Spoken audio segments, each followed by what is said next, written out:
I find it fascinating, by the way. So this is a grade 8 through 11 assembly. This is, in some ways, our first assembly of next school year. So thank you, 8th graders, for joining us. I find it fascinating that, out of respect for our current senior class, no student has bridged over into the senior area. That's a fascinating concept. This is an assembly that I literally have been planning for over a year, and I don't. That's not an exaggeration. Your upper school faculty members and I have been working for a year on something that we are rolling out into next school year. And we want to tell you about it now because we're very excited about it. We always talk about what we feel are the best ways to educate you all, and not to be biased, but we think we do a pretty good job of that already. But we still like to strive to think about what are some new things we can be doing with you to really bring some great ideas to the upper school program. To that end, there's certain things we've talked about before. We know that you all do a wonderful job of taking 6 courses.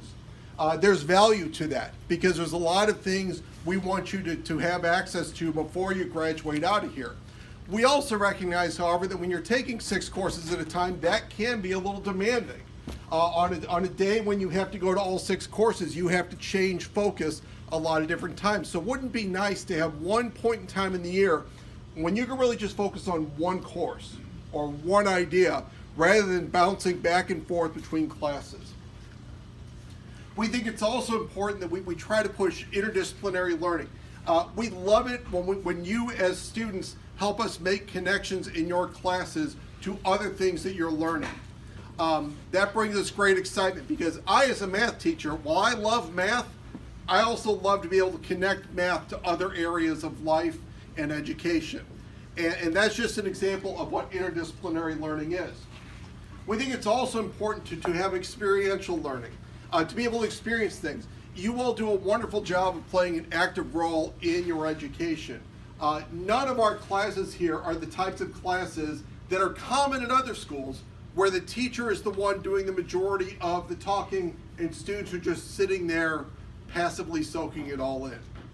Experiencing ideas is the best way to learn. We think it's also important that we make connections beyond this school campus, and we help you make those connections. So I'm talking about local community, I'm talking about the nation, and I'm talking about the world. The fact that your learning should not just happen here within this span of buildings. We also want to make sure you continue to work in engaging student and faculty interactions.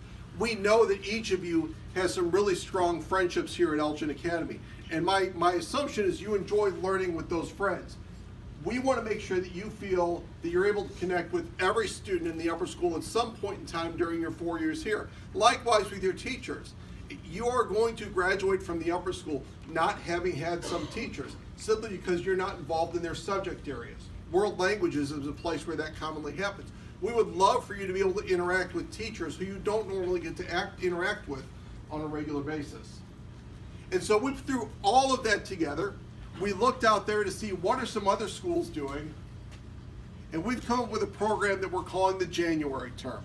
Now, I've called this one January term 2020 as an indication that this is going to happen for the first time next January, so a year from now. Here's a brief overview of what it is. A January term is a 3-week immersion into a single class that varies from a traditional school curriculum. Now, I'm going to give you some examples of that in a moment, but I've been trying to think, how do I let you all know what this sounds like?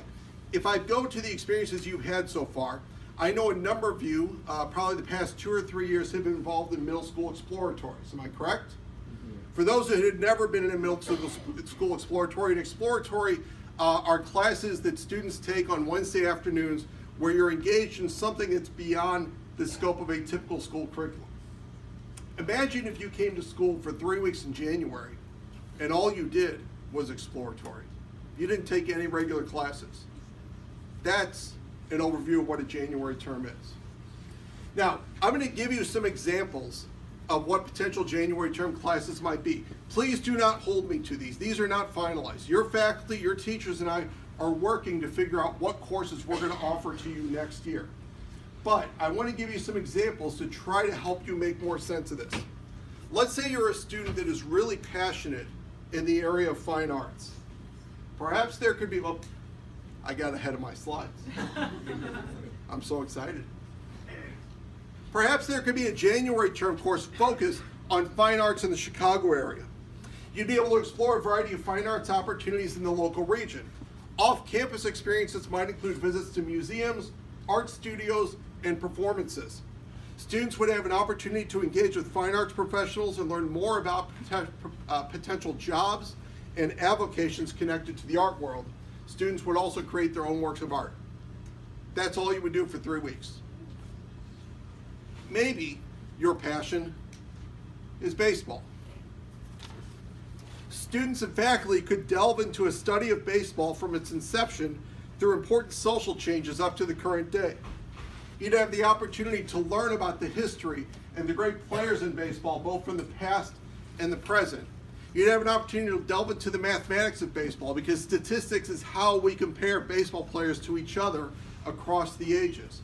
Now, perhaps an experiential piece of this class could actually be a trip to Cooperstown to New York to go to the National Baseball Hall of Fame. Perhaps you love animals, and so maybe you'd be interested in a January term that focuses on something like equestrian studies. Students and faculty can immerse themselves in a study of horses, from the biology of horses through the ways that humans and horses have interacted throughout the years. You can gain a greater appreciation of them. Perhaps some off-campus experiences of this might include visits to stables, training facilities, and even large animal veterinarian facilities. Perhaps you're familiar with the music of the Beatles. The Beatles are probably the most famous cultural force of the 20th century. There are things that they did over 50 years ago that are still affecting society today. So if you were in a class that for 3 weeks was focused on nothing but the Beatles, perhaps you would look back at the 1960s and the phenomena surrounding them. You could look at their contributions to musical history, their impact on the culture and the social atmospheres of not only those times, but connections they have made that run all the way through culture and music today. Now, an off-campus experience on the Beatles might actually include a trip over to England, where you can actually visit Liverpool and London and see some famous sites that are in Beatle lore. Maybe you even get to walk across Abbey Road like they did. Or finally, maybe you're an older student and you've got a passion that you want to explore a little bit more on your own. And one way you can do that is through a student internship. A student internship is something that's a little more personal. It's not a class with other people, but it's a chance for you for 3 weeks to not be here at school, to be off somewhere in the working world here in the Chicago area perhaps. Maybe you've got a special interest in the medical field, or again, veterinary sciences, or the business world, and you want to experience what life is like in one of those professions. Well, our goal would be to help you, pair you up with someone where you could do that for 3 weeks rather than focusing on classes. Again, those are just a few examples, and I don't guarantee that any of these are going to be offered next year. But what I do guarantee is the classes that are going to be offered next year will be of this caliber. We are going to offer approximately 8 different courses, and we envision there will be about 15 students per course. The courses will be multi-grade levels, so we will let you sign up for the courses of your choosing. This is the only one that, should we have an internship option, this is the only one that I envision we would probably limit just to juniors and seniors, since they're a little closer to knowing exactly what they'd like to do. So let me tell you what the next steps in this whole idea are going to be. We have to figure out what exactly the courses are we're going to offer. And I got to tell you, your teachers are not hesitant about trying to think about these things. In fact, I have a sense the tougher plan for us is going to be to narrow down all the great ideas into a manageable number of courses. We're going to do that by April, because by this April, we want you to be able to see exactly what's going to be offered during January term next year so that you can make your choice. That will give us plenty of time to plan ahead some great experiences, because the experiences we're talking about in January term can't be planned just in a month or two. It's going to take well over half a year to make sure that we're putting on a wonderful program for you. So sometime during April, we're going to work with you to not only show you what courses are going to be available, but we're going to work with you to help you pick the option that most interests you. I will let you know, and you've heard me talk a little bit here right now, that some of the courses may have some travel fees. If I mention things like going to Cooperstown or going over to England, those things would have an additional cost. But I will let you know that the majority of classes that we offer during the January term will have no additional cost to your families.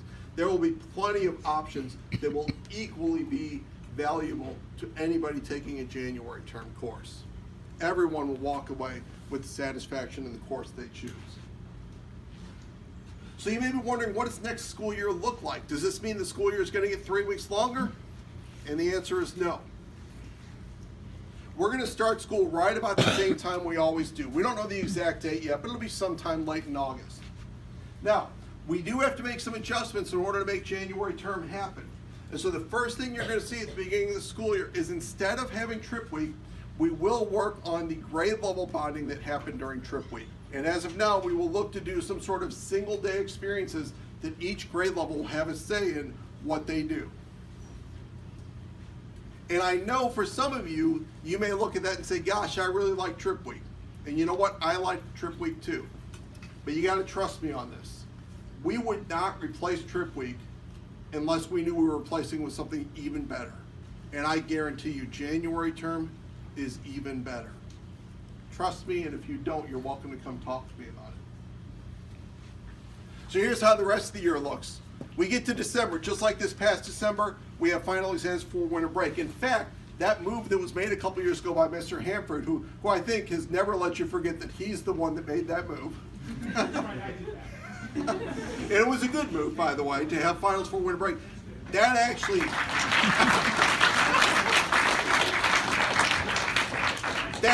put us in a position to talk about having a January term, because we want to end the first semester going into winter break. But here's the change. You come back from winter break and you're in January term. This time next year, it's the second week of January term. You're not in regular classes right now. You are doing these special activities with your teachers in your classes. All it means is that we delay the start of the second semester a little bit. Sometime late in January, after we do 3 weeks of January term, we delve into the second semester. We do not extend the second semester. It's not like we go later into June. In fact, some of you may be aware that the second semester for the past 2 years has been 3 weeks longer than the first semester. Guess what we're doing with those 3 weeks? January term. First and second semester will now both be approximately 17 weeks long. January term fits right in the middle of that.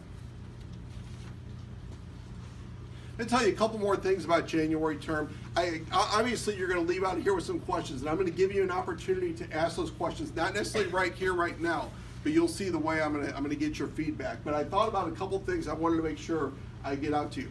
This is a required part of your curriculum. You will earn graduation credits for this. Not to be glib about it, but you don't get a 5-week winter break. You get 2 weeks of winter break, and then everybody comes back for 3 weeks of January term. It is part of it. It will go on your transcript. We will denote the fact that you have successfully completed some really awesome courses during that 3-week time span. They will be team taught. One of the goals I mentioned is that you get a chance to interact with teachers you may not typically have. I know right now all of your classes are generally taught by a single teacher. What's going to happen during January term, and you may have heard me say we'll probably have about 8 classes, our teachers are going to team up on this. You may see teachers interacting with each other that you typically don't see interacting with each other, partially because of the geography of our 2 buildings. So don't be surprised if your class is taught by a teacher who typically teaches math and English and fine arts, or something of that sort. It's a chance for you to interact with a number of your teachers as they support a class of students. Again, I've said this several times, but I want to reiterate it. Most regular classes don't meet during January term. This is a chance for you to really dive in to a topic of interest. The one exception I will say is that AP classes, advanced placement classes, so these are classes typically that juniors and seniors take, although some sophomores are in an AP class. They do have a test at the end of the year that is not created by us. It is a test created by the College Board organization. And it is our responsibility to help you prepare for those tests. And so it is possible that during those 3 weeks, those courses may meet a couple times, not to interfere with your January term experience. but just to make sure you're keeping the momentum of learning going towards those. But I do want to let you know that co-curriculars and athletics will continue. This is not putting a 3-week hold on clubs and activities. It's not putting a 3-week hold on our basketball seasons. All those things continue on during the January term. That's part of the life of the upper school, and we want that to continue. And I do want to let you know that January term will be a new experience every year. We will have a goal as faculty to come up with new courses each and every year. Although I will say, if we see that a course has a very popular interest level, we will likely bring that course back in future years, not so that you can take it again, because we want you to have 4 full different experiences, but so that other people can take that same course and experience and enjoy it. Now, before I go to the next slide, let me just say a little more background on this. We have been working closely with a school in the Indianapolis area that's just like EA. It's an independent school. The only difference really is they're a high school only. They've been doing this for over 20 years. And we've learned about it, and we've talked with them. Last year, right about this time, myself, Ms. Keatsman, and Mr. Sanchez went down and spent the day and saw January term in action. And some of you may be aware that 4 of your teachers were gone yesterday. Ms. Lau, Mr. Matthew, Ms. Howe, and Madam Vincent, and guess where they were at? They were at a high school in Indianapolis experiencing January term firsthand. We have people who have seen it and see how great it is. And in fact, Ms. Lau talked with me this morning about a fantastic idea. She is going to work with our student council to set up a time for you to Skype with their student council. So student to student, you can talk about what it's like to be a student who experiences January term. Our goal is to get you excited about this. So here's how we're going to get the feedback, and here's why you all have advisory to Flex today. Even 8th grade, I've talked with Ms. Remack, and your 8th grade advisories are going to be doing this today. Rather than taking questions right now, because I imagine we'd be here a long time, and not that I would mind answering the questions, but we've got other things we've got to do today. Each advisory, here's your task. You're going to create one Google Doc as an advisory, and you're going to make sure you share it with me. And on that Google Doc, you're going to look at 3 prompts. What intrigues you about J-term? What questions do you have about J-term? Because I don't imagine I've answered them all right now. And so just start populating that document with questions. And finally, we're curious. What do you think would be a fun J-term class? Maybe beyond the ones I've mentioned. Give us some ideas. We're in the planning stages. Maybe we'll see something that pops up from a student that really makes us want to run with it. I'm just going to ask faculty members real quickly, is there anything that I have forgotten that you think is important? Okay. I will let you know the one last thing. There is information about this going home today to your parents. There's an email that's being sent specifically to all parents in grades 8 through 11. So when you get home today and you chat with your parents, they're going to have read about this. You can talk about what you've learned and talked about. And I am open to conversation with any student or any family that wants to talk. The other piece is it is going in EA News and Notes so that people throughout our campus can see the great thing that we're going to be doing in the upper school next year. With that, I really thank you for your time and your attention. I look forward to reading what each advisory shares with me later today, and I'm very excited to be doing January term with you next year. Thank you.